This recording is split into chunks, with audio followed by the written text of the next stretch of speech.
Hi అండి అందరికీ. మనం ఈరోజు ఈ చుక్కాకుతో పచ్చడి చేసుకుందామండి. పుల్ల పుల్లగా కారం కారంగా చాలా టేస్ట్గా ఉంటుంది. ఈ విధంగా ఒకసారి ట్రై చేయండి. చుక్కాకును క్లీన్ చేసుకొని పక్కన పెట్టుకున్న తర్వాత టమాటాలు కూడా 3-4 టమాటాలు కూడా కట్ చేశాను.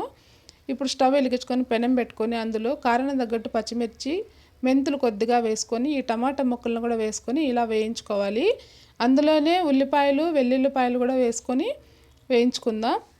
ఇలా కొద్దిసేపు అలాగే వేయించుకున్న తర్వాత మూత పెట్టి వేయించుకుంటే తొందరగా వేగుతుంది కదా.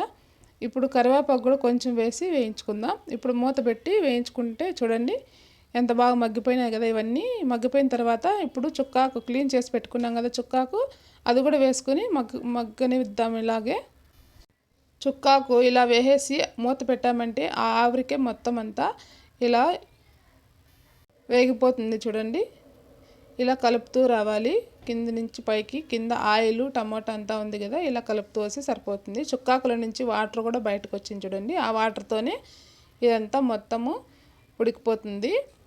ప్లీజ్ వీడియో చూసి లైక్ చేసి సబ్స్క్రైబ్ చేసుకోండి. వీడియో చూస్తున్నారు కానీ లైక్ చేయడం లేదు.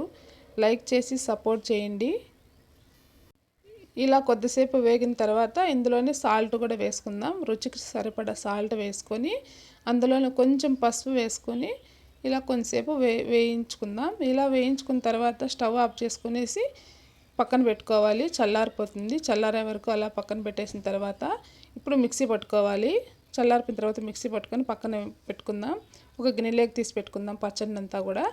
ఇప్పుడు పోపు వేసుకుందాం.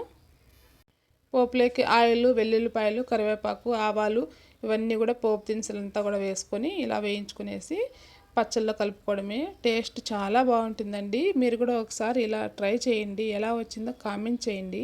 ప్లీజ్ లైక్ చేసి కామెంట్ చేయండి. అసలు చేయడం లేదు, కామెంట్ చేయండి. చూడండి వేడి వేడి అన్నంలో ఇలా కొంచెం వేసుకొని తిన్నా చాలు, గిన్నె మొత్తం ఖాళీ చేసేస్తారు. అంత టేస్ట్గా అంత బాగుంటుంది చుక్కాకు పచ్చడి. మీరు కూడా ఒకసారి ట్రై చేయండి. చాలా చాలా టేస్ట్గా ఉంటుంది.